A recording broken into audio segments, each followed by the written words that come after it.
Desde a sua origem, a Pixar se concentrava em um projeto por vez, lançando um filme por ano. A empresa foi crescendo e eles puderam se concentrar em mais projetos ao mesmo tempo, se dando ao luxo de, às vezes, lançar até 2 filmes por ano. Só que, coincidência ou não, logo nas 2 vezes em que isso aconteceu, uma animação saiu melhor do que a outra, permanecendo na memória e no coração dos fãs por mais tempo e conseguindo até mesmo entrar no hall dos grandes clássicos da Pixar. Isso aconteceu em 2015 com Divertidamente Em Cima de Bom Dinossauro e em 2017 com Viva a Vida é uma Festa em cima de Carros 3 e parece que vai ser assim também em 2020 com Soul, que me pareceu um The Good Place para a família, mas com alvo na criançada, brilhando mais que 2 irmãos. Porém, eu não acho que ele está no nível dos filmes apagados que eu acabei de citar, e neste vídeo eu vou explicar isso falando tudo o que eu achei sobre 2 irmãos, uma jornada fantástica. Que, aliás, é o primeiro filme da Pixar sem um dedo sequer do John Lasseter,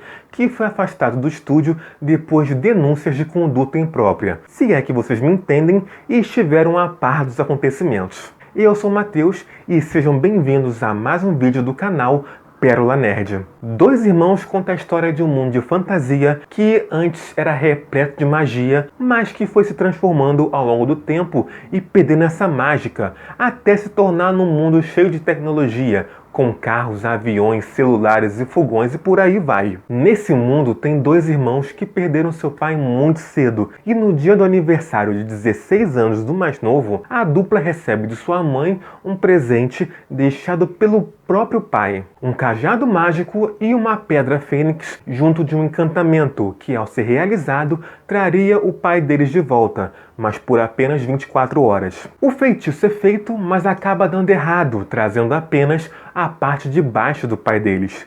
Então eles embarcam em uma jornada fantástica contra o tempo em busca de outra pedra fênix para que possam realizar o feitiço antes do pôr do sol e assim trazer o resto do pai deles de volta. O filme é dirigido por Dan Scanlon, além de roteirizado por ele mesmo, tendo como base uma experiência pessoal de vida, a morte do pai dele. Eu não estava botando muita fé nesse filme porque esse cara foi responsável por Universidade Monstros, que não chega nem aos pés do seu filme de origem e clássico da Pixar, Monstros S.A. Mas também a minha expectativa estava alta porque eu me identifico com o plot principal do filme. Eu também perdi o meu pai cedo e, assim como o protagonista mais jovem, não tive a chance de conhecê-lo. Ou seja, o filme tinha tudo para me fazer chorar, e ainda mais com um background emocional desses. E ele conseguiu, eu chorei litros com o final. Só que, de início, eu achei um filme ok. E, se por um lado isso não é um crime, afinal, filmes ok também são bons,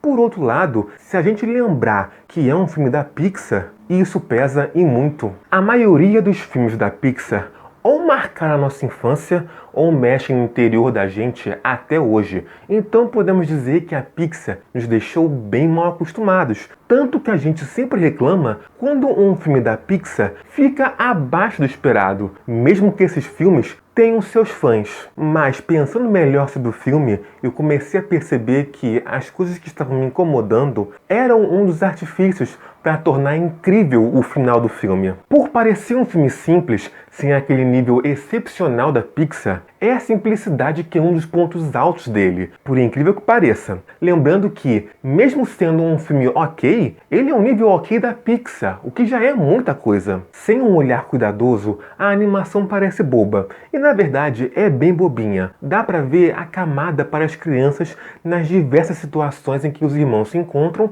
além do humor físico que vai fazer a criançada rir bastante. Mas como todo bom filme da Pixar, tem aquela camada que só os adultos vão pegar, e essa camada é um pouco mais complexa. Não é só um subtexto que os mais velhos vão perceber disfarçado numa piada infantil. É quando você usa uma visão macro da coisa que o filme ganha profundidade. E o próprio filme explicita isso no terceiro ato, quando a ficha do Ian cai sobre todas as coisas que ele queria fazer com o pai nesse tempo limitado. Porque não é o fim ou o destino que importa, mas sim a jornada. São os pequenos detalhes que que tá a inspiração e a magia do filme e que deixam mais legal o filme. Aliás, é interessante como eles reutilizam algumas coisas que de primeira parecem bobas ou simples de uma maneira divertida e funcional, como o ar-condicionado, às vezes inteligente, como a última corrida da van do Barley, a Guinevere, ou até mesmo para narrativa, como a batidinha no pé. Porém, se neste filme a magia da Pixar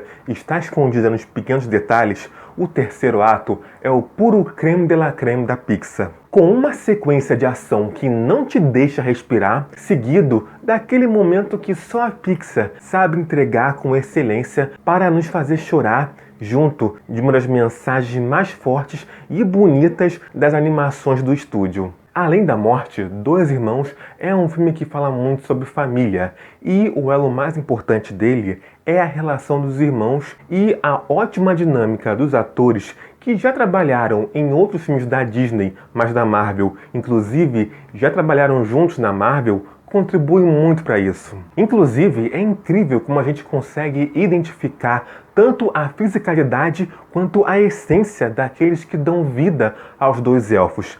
E a dublagem brasileira ajuda ainda mais nisso, porque são os mesmos dubladores que a gente já está acostumado a ouvir nos filmes da Marvel. Ao mesmo tempo que os atores conseguem criar uma identidade para os seus personagens. Tom Holland entrega a hesitação, timidez e frustração certas para o seu Ian, que não possui sequer uma lembrança com seu pai. E o Chris Pratt combina humor e uma energia quase obsessiva pela mitologia por trás do RPG que o seu Barley tanto ama. Só que o que me incomodou é que só o irmão que precisa crescer como pessoa, evoluir, é o mais novo, já que o mais velho continua do mesmo jeito do início ao fim. E isso talvez se deva pelo fator protagonismo. Apesar dos dois irmãos terem importância igual, claramente o mais novo é o principal. E um exemplo da própria Pixar que me vem rapidamente à cabeça, em que a gente já viu essa coisa da jornada transformar só o protagonista, é o Divertidamente. As principais personagens são a alegria e a tristeza, mas a protagonista mesmo é a alegria e, consequentemente, só ela é mudada. E assim acontece em Dois Irmãos. É o Ian quem tem que ceder a maioria das vezes e, se depender, até todas as vezes e até mesmo aprender com um jeito extrovertido e confiante do Barley. É como se a jornada só servisse para o Ian. Quando eles brigam, é sempre o Ian quem está errado. Só que tem momentos em que o Barley é incapaz de perceber quando as suas ideias não estão agradando o Ian. E o filme não trabalha isso, ou até faz questão de esquecer. Parece que o irmão mais velho já é um personagem completo, que não precisa aprender. Como se a lembrança mais dolorosa que ele tem com o pai já tivesse feito essa função de mudá-lo e já fosse o suficiente. Aliás, alguns conflitos surgem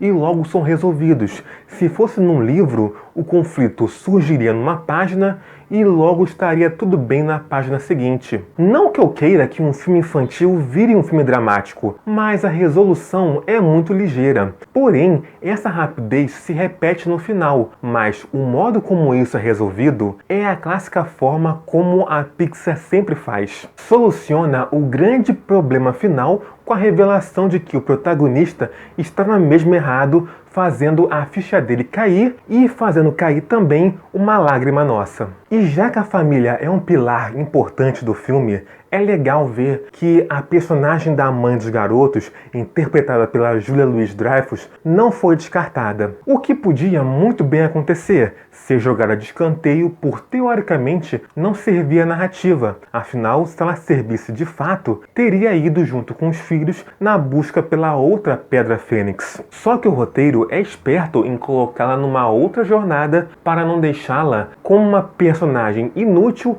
ou tão secundária assim, aparecendo só no início e no fim do filme, e com isso traz uma boa e divertida dinâmica com a personagem da Mantícora, interpretada pela Octavia Spencer. Claro que com isso, dela tentar ir ao encontro dos filhos, a gente logo percebe que o final não sairia como planejado pelos irmãos e eles mesmos logo dizem isso. Seria um caminho óbvio ver o filme trabalhar essa coisa de futuro padrasto, mas já que um dos temas é seguir em frente, afinal é a tradução do nome do filme em inglês e inseriu um personagem assim, poderiam tê-lo usado da melhor maneira possível, já que os irmãos veriam o pai tão pouco. Outro ponto sempre importante nos filmes da Pixar é a criação de mundo, a construção de tal universo quando não se trata do mundo humano. Eu não achei tão uau, mas é interessante ver como algumas coisas do nosso mundo são adaptadas para o mundo daqueles personagens. Por exemplo, o design de produção que urbaniza esse mundo fantástico em cima de estruturas humanas, um cogumelo que vira casa ou uma fonte medieval de escrita usada em placas. Mas não é uma coisa que desperte a minha curiosidade em querer ir visitar aquele mundo, ou me deixe pensando em como tudo aquilo funciona, como em Divertidamente ou Viva a Vida é uma Festa, ou até mesmo em filmes antigos, como Monstros S.A. É legal também ver como aquelas criaturas mágicas vivem naquele mundo sem magia. Pequenos dragões são bichinhos de estimação e unicórnios são como pestes urbanas, são como ratos. E outros pequenos detalhes que passam despercebidos, como relacionamentos entre espécies ou raças sendo algo normal, como é o caso da mãe elfa dos meninos que namora um centauro. Mas se tem uma coisa que não tenho que reclamar e sempre é de se admirar, é a evolução tecnológica da Pixar. O quanto a Pixar cada vez mais consegue fazer momentos fotorrealistas. Um exemplo básico e bem besta, para não me alongar tanto, é um close-up de um fogão. E você acha, bom, pelo menos eu achei, que é um fogão de verdade, um vídeo gravado de um fogão em funcionamento. Ufa, falei demais. Então é isso, pessoal. Deixem um like no vídeo se gostaram, compartilhem com todos os seus amigos fãs da Pixar e comentem aqui embaixo o que vocês também acharam do filme. Afinal, esses meus vídeos de crítica são sempre com a intenção de iniciar um debate sobre os filmes que a gente vê. E também não se esqueçam de se inscrever no canal para mais vídeos de cultura pop toda quarta-feira, mas ainda sem uma hora definida, e ativar o sininho para serem avisados dos próximos vídeos e assim saberem qual é o assunto e poderem escolher se vão assistir ou não. Bom, vou ficando por aqui. Obrigado pelo tempo de vocês, um forte abraço e até a próxima!